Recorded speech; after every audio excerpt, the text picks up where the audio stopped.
Ici à Tadishmaya, nous allons étudier Masechet Ktubot Daf Kuf sans non pas le 100e Daf, puisque la Masechet commence à Daf Bet, donc c'est en vérité le 99e, mais c'est le Daf appelé Kuf 100.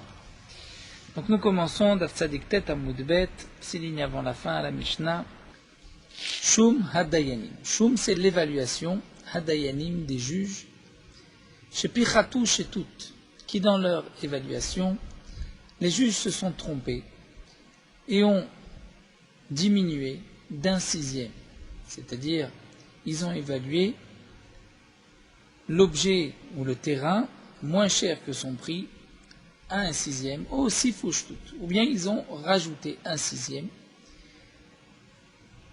Donc le Beddin a vendu un bien. Selon cette évaluation, Michan Batel, leur vente est annulée. Pourquoi? Puisque le Beddin s'est trompé d'un sixième.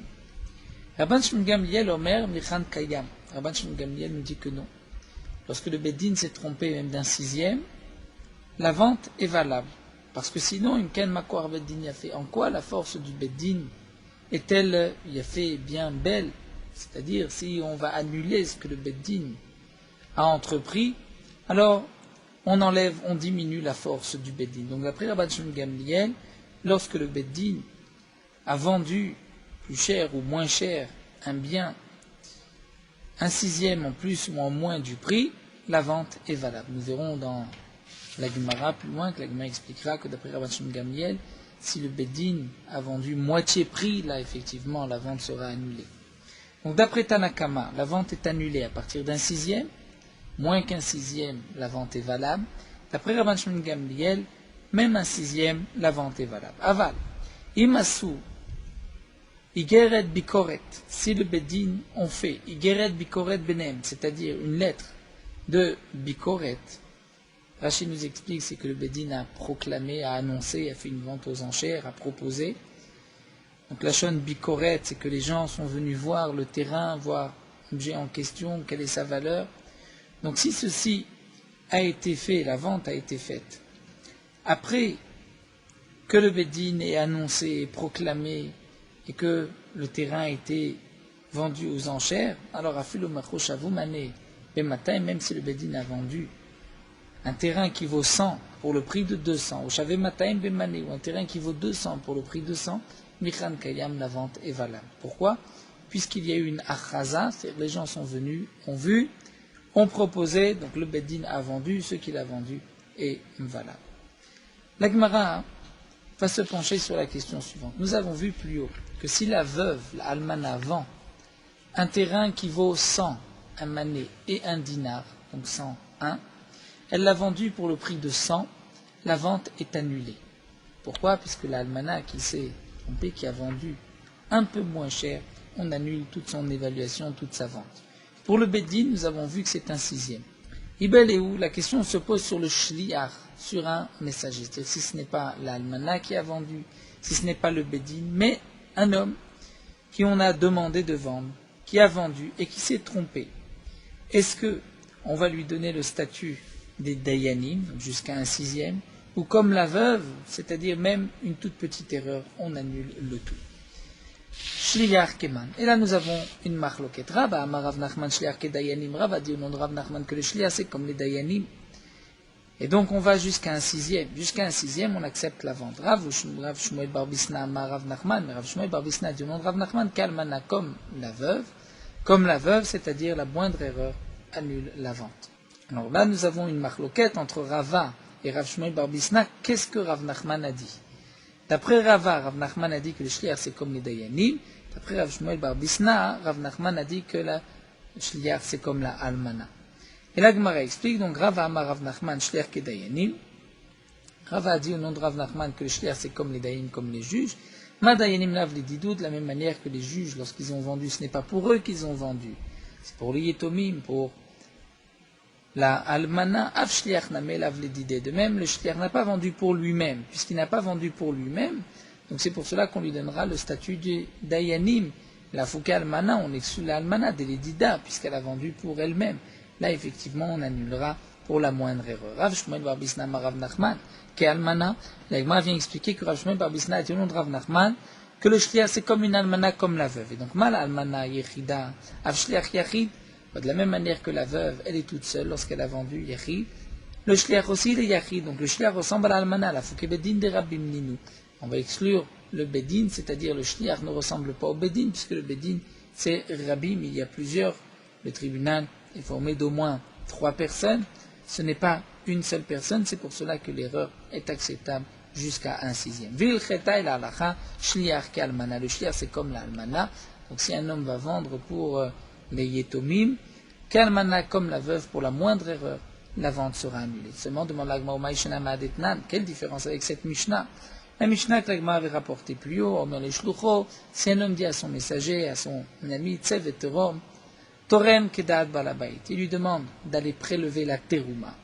Mais il ne lui a pas dit combien il doit prélever. Donc on dira ainsi, Torem kedat balabait. Il doit prélever comme le balabait prélève, comme le balabait a l'habitude de prélever.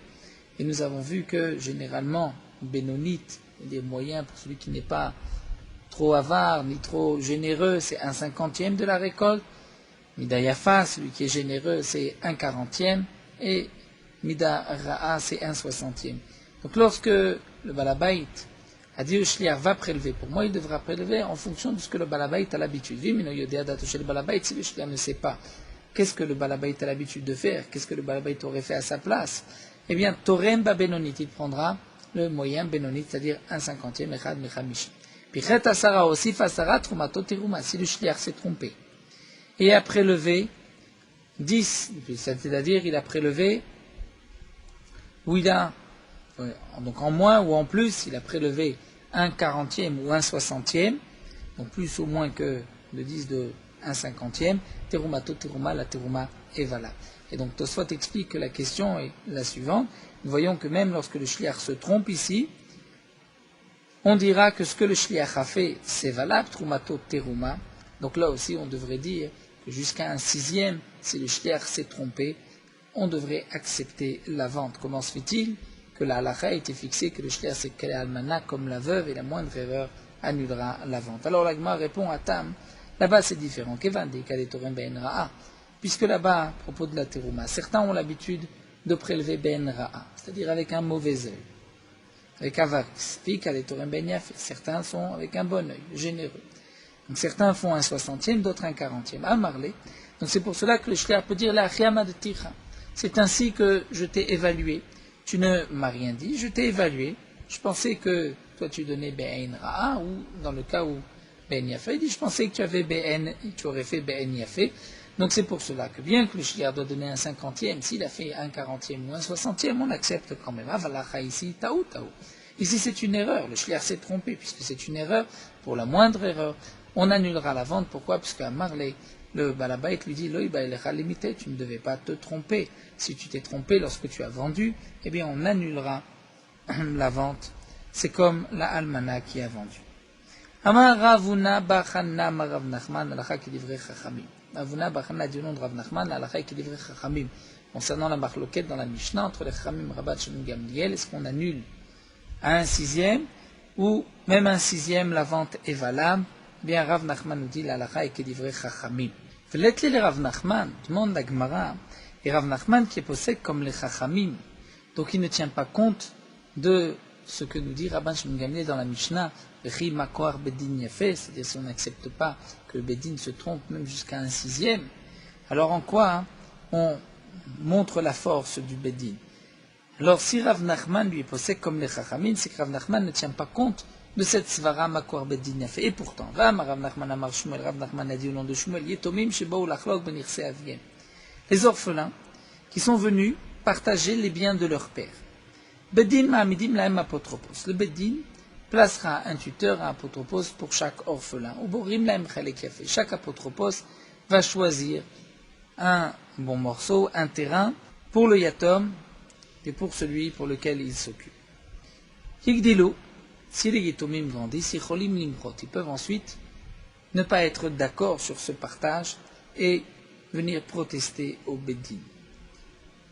Ça, c'est ce que Rav Nachman dit au nom de Shmuel. Mais Rav Nachman dit des Amar, et Rav Nachman lui-même dit, c'est-à-dire plus haut il avait dit au nom de Shmuel, là, son propre nom, il dit Amar, Igdilu en yicholim limchot. Si les enfants ont grandi, les orphelins ont grandi, ils ne peuvent pas ensuite s'opposer à ce partage, parce que, Makor Bedin a fait quoi? Et la force, où est-ce que on montre la force du Bedin, puisque le Bedin a désigné des apotropsines, que l'apotropsine ont choisi, donc ensuite les enfants ne peuvent pas, les Yetomim, même lorsqu'ils vont grandir, ne peuvent pas s'opposer. Donc on voit que Rav Nachman accepte cette idée de Makor Bedin Yafé. Pourquoi dans la Mishnah, Rav Nachman est possède comme les Chachamim, que si le Bedin s'est trompé d'un sixième, eh bien on annule la vente. L'Agma répond Lokasha. Hadetaou adelotaou. On peut répondre simplement, tout dépend. Si le Bedin s'est trompé ou si le Bedin ne s'est pas trompé. Lorsque le Bedin s'est trompé, là effectivement on dira que le Beddin s'est trompé, on annule. Si le Beddin ne s'est pas trompé, on doit accepter la décision du Beddin. Alors demande l'Agma Edelotaou Bemaïcholim Limchot. Si c'est ainsi, on explique que, à propos de ce que vient de nous dire ici Rav Nachman, concernant le apotropos qui a choisi un bien pour le Yatom, pour lequel il s'occupe, si on parle dans le cas où les apotropsim ne se sont pas trompés dans le partage, alors en quoi les enfants, lorsqu'ils vont grandir, peuvent Yecholim Limchot, au moins d'après Rav Nachman, au nom de Shmuel, qu'est-ce qu'ils vont réclamer puisque le partage était juste. Bien l'Agma nous dit Beruchot. La question qui se pose, c'est est-ce qu'ils peuvent ensuite s'opposer, dire moi, j'aurais préféré un terrain au nord plutôt qu'au sud, ou à l'ouest plutôt qu'à l'est, puisque on va dire j'ai un terrain ailleurs de ce côté-là, donc je préfère avoir un terrain de tel ou tel côté. Et c'est là la marloquette entre Rav Nachman au nom de Shmuel et Rav Nachman lui-même. Shmuel pense que les enfants, les Itomim, lorsqu'ils vont grandir, ils peuvent refuser le partage des apotropsim en disant mais nous, on préfère un terrain au sud plutôt qu'au nord ou au nord plutôt qu'au sud. Mais d'après Rav Nachman, on ne pourra pas parce que le Beddin a désigné d'apotropsim, on accepte ce que le Beddin a fait. C'est vrai, nous dit malgré tout la Gemara, que si le Beddin s'est trompé, comme dans le cas de la Mishnah, eh bien là on annulera la vente pour un sixième de plus ou de moins. Donc comme on l'a vu dans la Mishnah, lorsque le Beddin s'est occupé des biens des Yetomim pour payer par exemple un Baal Chov, si les Yetomim, le père, devait de l'argent, toute évaluation, tout ce qui a été vendu par le Beddin, là où il y a eu une erreur, eh bien on annulera si ça arrive, si on arrive à l'erreur de un sixième. L'Agma nous dit qu'il y a Rav Dimi Amar, lorsque Rav Dimi est venu, il a dit que Maaseh Vasa Rebi qui livre Chachamim. C'est une fois où Rebi a agi, c'est-à-dire il a tranché comme les Chachamim. Le Beddin s'était trompé d'un sixième, et Rebi a tranché que la vente est annulée. Amar le Fanav Parta. Devant Rebi, Parta, le fils Benosh el Rabbi Lazar ben Parta, le fils de Rabbi Lazar ben Parta, ben Benosh el Rabbi Parta Agadol, qui est donc le petit-fils de Rabbi Parta Agadol, comme l'explique Tosfot, a dit devant Rebi, Imkaim Akor Beddin a fait. Si tu dis qu'on va annuler parce que le Beddin s'est trompé d'un sixième, alors en quoi? Où est-ce que nous montre la force du Beddin? Virzir Rebi et Tamas. Et Rebi a donc accepté Yirzir, il a ramené, il a accepté donc la vente du Beddin. Au début, il l'avait annulé, et ensuite Rebi a accepté la décision du Beddin. Rav Dimi, lui, Matne Ari enseignait ainsi, comme nous l'avons vu, que Rebi avait déjà tranché comme les Chachamim, mais ensuite il a changé d'avis. Mais Rav Safra Matne Ari. Rav Safra lui dit que Maaseh Bikesh Rebi la sot, que Rebi a voulu trancher comme les Chachamim, et donc annuler la vente du Beddin. Et Amar Lefana Parta Benosh Rabbi Lazar ben Parta Benosh Rabbi ben Parta Agadol, c'est que Parta, le fils de Rabbi Lazar ben Parta, donc petit-fils de Rabbi Parta Agadol, le grand, avait dit devant Rebi, Imkem Akor Beddin Yafé, si tu annules la vente du Beddin, donc on ne voit plus la force du Beddin. Et là, Lo Asa Rebi et Maaseh, Rebi n'a donc pas tranché, n'a pas annulé la vente. Donc là, nous avons deux avis, celui de Rav Dimi et celui de Rav Safra. Est-ce que Rebi avait d'abord tranché comme les Chachamim, annulé la vente du Beddin et ensuite il a changé d'avis, ou bien il voulait annuler, mais en fin de compte, il ne l'a pas annulé? Quelle différence? Eh bien, l'Agma nous dit, Lima Bakamfig, on n'a qu'à dire qu'il y a là une marloquette. C'est que Mar Savarta, Bidvar Mishnah, Choser. L'un pense que si le Beddin s'est trompé, Bidvar Mishnah, et lorsque le Beddin se trompe, ce qui est appelé Dvar Mishnah, c'est-à-dire un enseignement d'une Mishnah, qui est donc méfourage dans la Gemara. Donc on a une Mishnah, le Dayan s'est trompé, et bien dans ce cas-là, Choser, c'est-à-dire Choser, on ne dira pas ce qui a été fait et le Dayan doit payer, on reviendra en arrière. Donc d'après Rav Dimi, qui pense que Rébi, qui a tranché comme les Chachamim, avait d'abord tranché comme les Chachamim, a annulé le Beddin. Ensuite, il est revenu là-dessus. Pourquoi? Parce qu'il pense que lorsque on se trompe, Bedvar Mishnah, là aussi c'est Dvar Mishnah, puisque la raison de Rabban Shimon Gamliel est claire, elle est marquée dans la Mishnah, il nous a donné une bonne raison, sinon où est la force du Beddin? Eh bien, on expliquera donc que d'après Rav Dimi, Rébi pense que Tabidvar Mishnah Choser, il faut revenir sur sa décision, c'est pour cela qu'il a dit, eh bien, on maintient la vente du Beddin puisque je me suis trompé. Omar Sava, mais Rav Safra pense que non, et non Choser. Et si vraiment Rébi avait tranché comme les Chachamim et avait dit qu'on annule la vente, Rébi n'aurait pas dû revenir là-dessus, il aurait simplement dit, bon, on maintient, la vente est annulée, et lui devrait payer la différence dans le cas où on doit payer la différence. Donc, Rav Safra préfère dire qu'en vérité, Eno Choser, on ne revient pas là-dessus, et c'est donc pour cela que Rébi a pu revenir, parce que Rébi n'avait pas tranché comme lui. Il voulait faire comme les Chachamim, mais en fin de compte, il ne l'a pas fait. Mais c'est vrai que s'il avait fait comme les Chachamim, eh bien, il n'aurait pas pu revenir en arrière.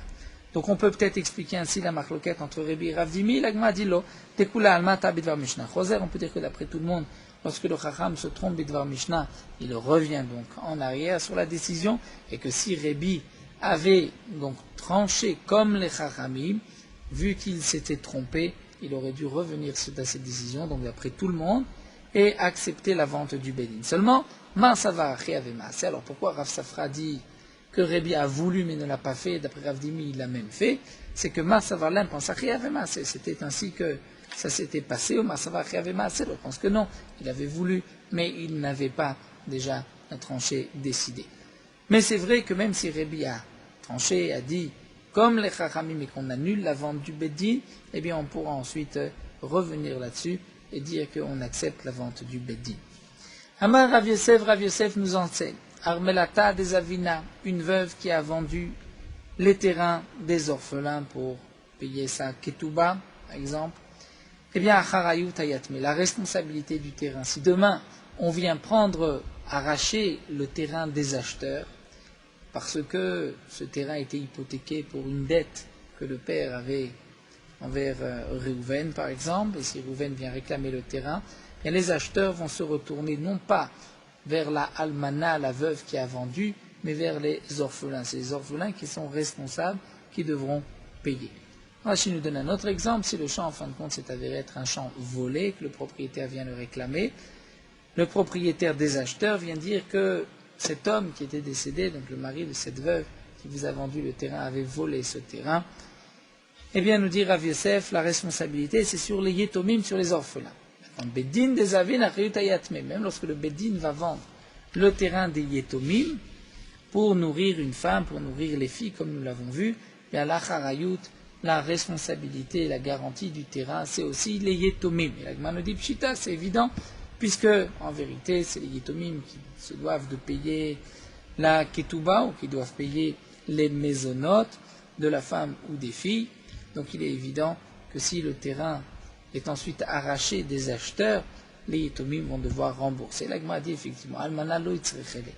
On n'avait pas besoin du chidouche de Rav Yosef pour la almana, c'est sûr que ce sont les yetomim qui sont responsables de la garantie de ce terrain qui va être vendu, qui itzrechele bedina. Le chidouche c'est même pour le bedin. Comment ça, Maudétéma, on aurait pu croire. Nous tournons la page où l'Agma nous dit, j'aurais pu croire kol des avin mi bedina adata le mifakle kala ou des avin. J'aurais pu dire que tout celui qui achète du bedin, c'est en pensant qu'il va y avoir une rumeur, les gens vont savoir qu'il est en train d'acheter un terrain. Et Rachid nous explique, puisque le bedin a l'habitude de vendre en proclamant, comme nous l'avons vu, le bedin va dire, nous allons vendre tel ou tel terrain, fait une offre, une vente aux enchères, et que le locaire, l'acheteur, est certain que si ce terrain a été volé ou ce terrain avait été hypothéqué et qu'on allait demain lui arracher ce terrain, bien l'acheteur se dit, puisque le Bédine a fait un tel bruit, tellement proclamé, a tellement dit qu'il va vendre le terrain, si vraiment il y avait eu le moins de problèmes sur ce terrain, bien on aurait déjà entendu les réclamations. Donc puisqu'il n'a rien entendu, il se dit, certainement que le terrain est propre de tout chibou, de toute hypothèque, il n'est pas volé, et donc peut-être que lorsqu'il l'a acheté, on aurait pu dire qu'il l'a acheté sans aucune garantie, et même si d'habitude on dit acharayut taout sofer, c'est-à-dire lorsque la garantie n'est pas marquée dans le shtar, c'est une erreur, parce qu'on ne vend pas, on n'achète pas sans garantie. Malgré tout, peut-être que dans ce cas-là, celui qui achète du Beddin, bien il a acheté sans garantie, puisqu'il s'est dit, il est évident que le terrain n'a aucun problème, après tout ce bruit, personne n'est venu réclamer quoi que ce soit, je peux l'acheter en toute tranquillité.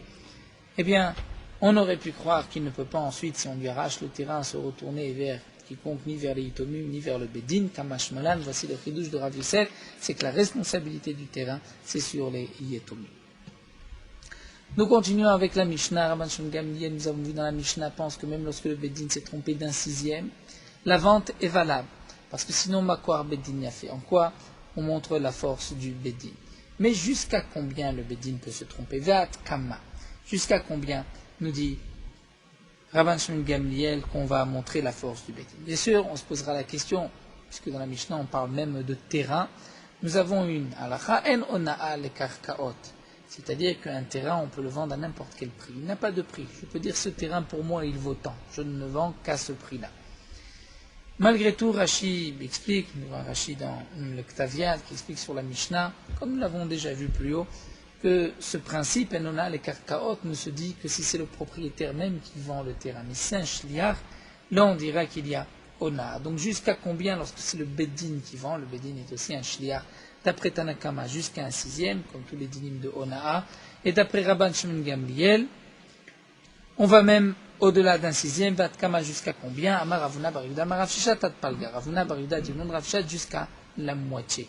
C'est-à-dire c'est un terrain qui vaut 200 a été vendu pour 100, ou le contraire, eh bien, Rabban Shimon Gamliel, jusqu'à cette limite accepte, au-delà, on annulera la vente. Tanana Meach, nous avons aussi une braïta qui nous dit Amar Shimon Gamliel, Bet Jimachushem Mataim Bemane. Rabban Shimon Gamliel nous dit que si le Beddin a vendu ce qui valait 200% pour un mané, Oshav Mané Mataim a vendu ce qui vaut un mané pour 200, mais Khan Kayam, la vente est valable. Donc c'est jusqu'à la moitié comme c'est marqué, donc au-delà de la moitié, on annulera la vente, même d'après Rabban Shimon Gamliel. Amar Ramimar Mishmed Rav Yosef, Amar du nom de Rav Yosef, Beddin Shemachu Belo Achaza. Si le Beddin a vendu sans faire de Achaza, sans proclamer, sans dire qu'ils vont vendre ce terrain, quel est le din Nasu qui Mishitau Bidvar Mishnah Vechozri? C'est comme si le Beddin s'était trompé Bidvar Mishnah, d'une Mishnah Meforeshet qui est marquée, puisque c'est marqué qu'on doit vendre avec Achaza, le Beddin s'est trompé, dans ce cas-là, Chozrim, eh bien on reviendra sur la décision du Beddin, on ne dira pas que ce que le Beddin a fait est fait, et ensuite le Beddin devra payer de sa poche. Non, il n'y a pas eu de Achaza, eh bien c'est une erreur, et on revient sur la vente. Même si un homme a acheté, on lui rendra son argent, et on revendra après Achaza. Demande la Gemara, que signifie Naasu dans les mots de Hamimar au nom de Rav Yosef? C'est comme si le Beddin s'était trompé. Naasu, comme si se trompait. Ce n'est pas comme si, Vadaï Taou, se sont trompés. Mais fourrage, maintenant nous avons une Mishnah qui nous dit Shuma Yitomim, l'évaluation des biens des Yitomim, parce qu'on va vendre les biens des orphelins, Shloshim Yom 30 jours. Et Shuma Egdesh, Shishim Yom, et l'évaluation de ce qui appartient au Egdesh, lorsque le responsable du Egdesh va vendre un terrain du Egdesh, c'est Shishim Yom, 60 jours. Et c'est marqué Machizi Baboker, ou Ba'elev. Et on va proclamer le matin et le soir pendant ces 60 jours, pendant ces 30 jours. Donc on voit qu'on ne peut vendre qu'avec Achaza. Le Beddin a vendu sans Achaza, c'est sûr, c'est une erreur. La Gemara dit, mais Ayava Minam Nemile Shliach. Ce n'est pas une question. Pourquoi? Si on avait juste eu cette Mishnah, j'aurais pu dire c'est seulement lorsque c'est par un Shliach, lorsque ce n'est pas directement le Beddin. Si c'est un homme qui a vendu pour les Yitomim, pour le Egdesh, le Beddin, non, mais si c'est le Beddin, peut-être que même lorsque le Beddin a vendu chez l'Oba Chaza, la vente est valable, Kamash Malan, que la vente est annulée, et on revient sur la décision du Beddin. Et tu verras Ravashi la Hamimar, pourtant Ravashi va objecter, va poser la question à Hamimar. Donc Hamimar a dit au nom de Rav Yosef que si le Beddin a vendu Belo Chaza, que la vente est annulée. On reprend, Kemishita ou. Pourtant, demande Ravashi, c'est marqué Shum Adayanim Shepichatut Shtuto Tiru Shtut Mechan Batet. Dans notre Mishnah, c'est marqué que si le Beddin a évalué, s'est trompé d'un sixième en plus ou en moins, la vente est annulée. Donc c'est seulement lorsqu'on arrive à un sixième. Meha Shave Beshave, Mechan Kayam, si le Beddin a vendu Shave Beshave, c'est-à-dire au prix l'objet ou le terrain vaut 200, le Bedin l'a vendu 200, là c'est sûr que la vente est valable. Et de quel cas on parle ici? On parle que le Bedin a proclamé ou que le Bedin n'a pas proclamé? C'est ce que nous allons voir. N'oublions pas qu'à la fin de la Mishnah, c'est marqué que si le Bedin a donc évalué et s'est trompé d'un sixième, en plus ou en moins, la vente est annulée d'après Tanakama. Mais ensuite, c'est marqué que s'il y a eu Igeret Bikoret, donc il y a eu une achaza, on a proclamé, là la vente est valable, même si le Bedin s'est trompé de moitié. Donc, on comprend bien que la Recha, le début de la Mishnah, on parle dans le cas où le Bedin n'avait pas fait de achaza, puisque la achaza, la vente est valable. Donc nous dit la Gemara, c'est là la question de Ravashi. Si c'est Shavé Béchavé, ça a été vendu pour le prix Mechan Kayam, la vente est valable. Maïlav, n'est-ce pas qu'on parle d'Elo Achouz, que même lorsque le Bedin n'a pas proclamé, pourtant la vente est valable. Et moi répond, Lo Bedé Achouz, on parle que le Bedin a proclamé, mais demande la Gemara, Hamidi Sefa, puisqu'à la suite de la Mishnah, on parle Bedé Achouz lorsque le Bedin a proclamé. Donc la Recha, on parle automatiquement Bedé Achouz, c'est là la différence. Ou dans la Recha, le Bedin n'a pas proclamé. Si le Bedin s'est trompé d'un sixième, alors la vente est annulée. Mais dans la Sefa, lorsque le Bedin a proclamé, même si le Bedin s'est trompé d'un sixième, la vente est valable. Dès qu'Atane Sefa, donc on vient nous rapporter la Sefa, comme nous l'avons vu s'il y a eu une Y Bikoret, c'est-à-dire une lettre comme quoi le Bedin a fait une achaza, même si on a vendu ce qui vaut 100 pour 200 ou ce qui vaut 200%, la vente est valable. Donc tu vois que la Recha, on parle Bedelo Achouz. Et là, Léolam, Bedelo Achouz. C'est vrai, en vérité, on parle Bedelo Achouz, il n'y a pas eu de achaza. Malgré tout, ce n'est pas une question. Pourtant, Amimar a dit au nom de Rav Yosef que si le Bedin vend sans faire de achaza, la vente est annulée. On revient, puisque c'est à Abidvar Mishnah, le Bedin doit faire une achaza, doit proclamer, doit mettre aux enchères. Comment on va comprendre notre Mishnah? Juste parce que le Bedin s'est trompé d'un sixième, c'est pour cela qu'on revient sur la vente, mais si le Bedin ne s'était pas trompé, la vente est valable. Eh bien, la Gemara répond Lokasha. C'est simple, on dira tout dépend si ce sont des choses sur lesquelles le Bedin doit faire une achaza ou des choses sur lesquelles le Bedin ne doit pas faire de achaza. Dans notre Mishnah, lorsque le Bedin ne doit pas faire de achaza, là effectivement la vente est valable. Voici les choses que le Bedin n'a pas besoin de faire de achaza, de proclamer à avadim, les esclaves, vametaltelim, les objets mobiles, vashtarot, et les actes de prêt qui sont vendus, par exemple, me dit Rashi, lorsque le Bedin va vendre les actes de prêt des Yetomim, si les enfants de Reuven ont trouvé dans les biens de leur père des shtarot, comme quoi Reuven avait prêté à Shimon, Reuven avait prêté à Lévi, Reuven avait prêté à Yehuda, eh bien, on peut vendre ces shtarot et celui qui achètera prendra la place de Reuven et récupérera son argent. Sur ces trois choses-là qui sont rapportées dans la Gemara, Avadim, les esclaves, les objets mobiles et les shtarot, on ne fait pas de achaza. Et pour quelle raison? Avadim ta'amama shema yishmeu v'yivachu. Pourquoi on ne fait pas de achaza sur les avadim, les esclaves? Peut-être que les esclaves vont entendre qu'on leur fait une achaza, qu'on va les vendre aux enchères, et ils vont s'enfuir. Metal telim v'shtarot shema yignevu. Les objets mobiles des shtarot, si on fait une achaza et que les gens vont venir voir l'objet, mais il faut l'évaluer, les objets risquent d'être volés. Donc la Mishnah où c'est marqué que si le Bedin s'est trompé, chez Pirtouchtout, aussi Fouchtout, Mechan Batel, c'est annulé, mais s'ils ont vendu au bon prix, dans ce cas-là, la vente est valable, même s'il n'y a pas eu de achaza, parce qu'on parle dans les choses où généralement on ne fait pas de achaza. Ce que Amimar a dit au nom de Rav Yosef, c'est pour un terrain, par exemple, on doit faire une achaza, si le Bedin n'a pas fait de achaza, la vente est annulée. Ou encore, nous dit l'Agma Iba et Tema, on peut répondre ainsi. Tout dépend, c'est au moment où le Bedin est machiz, ou dans un cas où le Bedin n'a pas le temps, n'est pas machiz. D'Amre, Nardé, puisque Nardé on dit, et nous l'avons déjà étudié plus haut, Egmal avait rapporté d'Af Pezaïn, que les chargas, si on vient payer l'impôt imposé par le roi sur les têtes, donc sur les Yetomim, les orphelins, qu'on doit vendre pour payer cet impôt, ou les maisonnés, pour leur donner à manger à la femme, aux filles, velikvura, ou pour enterrer, comme nous l'avons vu, si on doit enterrer la femme de l'argent des Yetomim, mezavninan belo achrazata, on va vendre sans proclamer. Pourquoi? Puisqu'on ne peut pas attendre. Il faut enterrer, il faut donner à manger, ou il faut payer l'impôt. Donc il y a certaines choses où le Bedin n'a pas besoin de faire de achaza. Lorsque le Bedin n'a pas besoin de faire de achaza, là vient la Mishnah nous dire, si le Bedin s'est trompé d'un sixième, on annule, sinon on accepte. Viba était ma troisième réponse. Il y avait des endroits où on était machiz, d'autres où on n'était pas machiz. Là où on est machiz, donc si on n'est pas machiz, si le bedin ne proclame pas, la vente est annulée. Là où on n'a pas l'habitude, la vente est valable. Rav Nachman, comme Rav Nachman a dit, mais olam lo asu yigret bikoret benardé. Rav Nachman a dit, on n'a jamais fait de yigret bikoret benardé, c'est-à-dire peut-être comme quand on avait proclamé dans la ville de Nardé. Pour quelle raison? Ça vaut mina. Directement, on pensait Mishum de Bikié Beshuma, parce que les gens en Nardé étaient compétents, savaient évaluer du premier coup le prix de l'objet, n'avaient pas besoin de le mettre aux enchères. Mais à Marlé, Rav Yosef Bar Minyoumi a dit les Didim Mifarchalem Mini de Rav Nachman, moi j'explique ce que nous a dit Rav Nachman qu'à Nardé, on ne proclamait pas une vente, Mishum de Karouleu Bene Achle Nirse d'Achazata, parce qu'ensuite ceux qui achetaient les biens qui avaient été proclamés, qui étaient mis aux enchères, on les appelait ceux qui mangent les biens des achazata, des ventes aux enchères, un peu comme aujourd'hui lorsqu'il y a une saisie et qu'on va ensuite vendre aux enchères. Celui qui va acheter a tout à fait le droit d'acheter puisqu'il est vendu d'après la halakha. Malgré tout, les gens vont dire tiens, ça c'est quelqu'un qui a acheté, il a profité de la difficulté de son prochain. Là aussi, comme dit Rashi, étant donné que les orphelins ou celui qui doit vendre est obligé de vendre parce qu'il doit payer sa dette, donc les gens vont dire celui qui a acheté a profité de la difficulté de cette personne.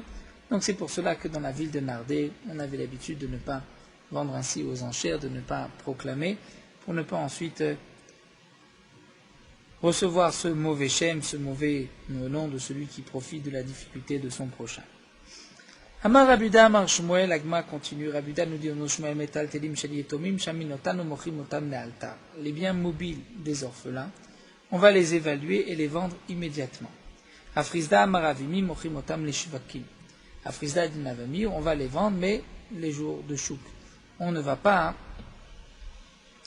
les vendre tout de suite. Donc Rashi explique que signifie les altars tout de suite, c'est-à-dire juste proche de la mort de leur père pour ne pas que, donc, par exemple, c'est bien mobiles, c'est des fruits, que ceci pourrissent, que ceci s'abîme. Afrizda dit, on attend jusqu'au jour de marché. V'lopligé, Mnagma dit, c'est pas une marlokata, de mekarve shukan, mechak shukat. Tout dépend. Si le jour du marché est proche, donc là, on attendra. Si le jour du marché est encore lointain, on n'attendra pas. En vérité, il n'y a pas de marloquette entre Shmuel et Rav Frizda. Rav Kahanan nous raconte l'agma avait beyadé, avait dans ses mains Shira de Rav Mesharsha bar Chilkae Yatma. Il avait de la bière, de l'alcool appartenant aux orphelins de Rav Mesharsha bar Chilka. Shaïa Adrigla, il a attendu jusqu'au fait pour pouvoir ainsi vendre à un bon prix. Amar, il a dit Afalgav de Nafilbe Itzasata, même si la bière, l'alcool va avoir un goût un peu aigre, nous dit Rashi, une petite aigreur, fait un peu fermenté, malgré tout, Maïte Zouza Kharifa, fait de les vendre dans ce moment où les gens en ont besoin, va apporter de l'argent. Kharifa, si on peut dire, qui est piquant, de l'argent en liquidité, tout de suite, et les gens ne vont pas acheter, comme dit Rashi, à crédit. Ravina avait biyade chamra de Ravina zute yatma. Ravina avait dans ses mains du vin appartenant aux orphelins de Ravina Zouté, Bar Achate, qui était le fils de sa sœur. Avait les didé Namechamra. Et lui aussi, Ravina, avait du vin qui lui appartenait et que lui aussi voulait vendre. Avec Amasikle les Sicha. Il a apporté donc le tout dans la ville, à cet endroit de Sicha, à Telekamed et Ravashi. Donc il voulait monter son vin à cet endroit, les Sicha, pour le vendre. Il a posé la question à Ravashi, est-ce qu'il peut prendre aussi le vin des orphelins ou il doit le vendre tout de suite? Amar Lehu Maoulam Touye Badan, est-ce que je peux prendre le vin des orphelins avec moi et le monter dans cet endroit dans Sicha? Amar Lehu, il lui a dit, Zil, tu peux, Lo Adif Miditra, tu peux le prendre, va. Dire le vin des Yetomim n'est pas mieux que ton vin. Si toi tu te permets d'aller l'amener là-bas et de le vendre, tu peux aussi prendre la responsabilité du vin des orphelins. Et comme explique Rashi, la question était, il avait peut-être peur que le bateau fasse naufrage et qu'à ce moment-là, tout le vin même des orphelins allait être perdu. Donc Rav Ashi lui a dit, mais si tu prends ce risque pour toi, tu peux aussi le prendre pour le vin des Yetomim. Là, nous allons nous arrêter ici à la Mishnah. Nous terminons avec Morot Halacha d'Afkouf concernant l'interdiction de donner l'argent, la valeur des fruits de la Shemitah à un Maaretz, un ignorant, comme nous le verrons. Donc il y a une braïta qui nous dit, on ne donne pas de l'argent, la contre-valeur des fruits de la Shemitah à un ignorant, à l'exception de Mazon Shalosh Seudot, c'est-à-dire de quoi se nourrir une journée 3 Seudot. La raison de cette halakha, c'est qu'étant donné que la Haaretz ne connaît pas les halachot, généralement à l'époque ils étaient chashudim, c'est-à-dire ils étaient soupçonnés de ne pas faire attention aux dinim de la Shemitah. Et comme nous l'avons vu, lorsque on donne la contre-valeur des fruits de la Shemitah, cette contre-valeur, l'argent, a maintenant la Kedushat Shvi'it, la sainteté de la Shemitah. Donc le Haaretz qui reçoit cet argent se doit de faire attention et d'acheter des aliments, comme nous l'avons vu, de les manger dans la Kedushat Shvi'it. Et puisqu'on craint qu'il ne va pas le faire, donc je ne peux pas lui laisser de l'argent. Je peux quand même lui laisser de quoi manger Shalosh Seudot, puisque les Chachamim m'ont dit, ça c'est pour que le vendeur, le Haaretz, puisse au moins avoir de quoi manger aujourd'hui. Donc un peu d'argent, une petite somme, ainsi il va acheter de la nourriture et consommer cette nourriture, puisque c'est au moins ce qu'il a besoin pour vivre. Lorsque on paye Be'akafa ou Be'avla'a, c'est-à-dire Be'akafa, on ne paye pas tout de suite, on paye, donc on achète à crédit ou on paye plus tard, ou Be'avla'a, c'est-à-dire on va le faire Avla'a, c'est-à-dire Blia, faire avaler, c'est-à-dire on va payer pour un autre objet ou un autre fruit qui n'a pas la Kedushat Shvi'it, on payera un peu plus, et on va ainsi faire passer le prix des fruits de la Shemitah sans payer directement pour les fruits de la Shemitah. Là, dans ce cas-là, il n'y a pas de Kedushat Shvi'it sur l'argent, puisque l'argent est la contre-valeur de fruits qui n'ont pas la Kedushat Shvi'it, même si on les a fait payer plus cher, on a quand même le droit. Si malgré tout, un homme s'est trompé, a oublié et a donné à un Maaretz la contre-valeur des fruits de la Shemitah, ou s'il a transgressé, donc à un Maaretz ou toute personne qui ne fait pas attention aux dinim de la Shemitah, il faudra donc faire passer la Kedusha de cet argent sur un aliment. C'est-à-dire, il dira l'argent qui se trouve chez un tel, la valeur de cet argent, donc la Kedusha qui se trouve dans cet argent, va passer sur ces fruits ou cette boisson qui se trouve chez moi. Et donc maintenant, c'est les fruits qui vont porter en eux la Kedushat Shvi'it, même si c'était des fruits qui n'avaient pas la Kedushat Shvi'it, ils vont maintenant porter en eux la Kedushat Shvi'it, et il devra les manger en faisant attention à toute la halachot de Kedushat Shvi'it, comme nous l'avons vu, mais ainsi, il protégera le Haaretz, ignorant de toute transgression.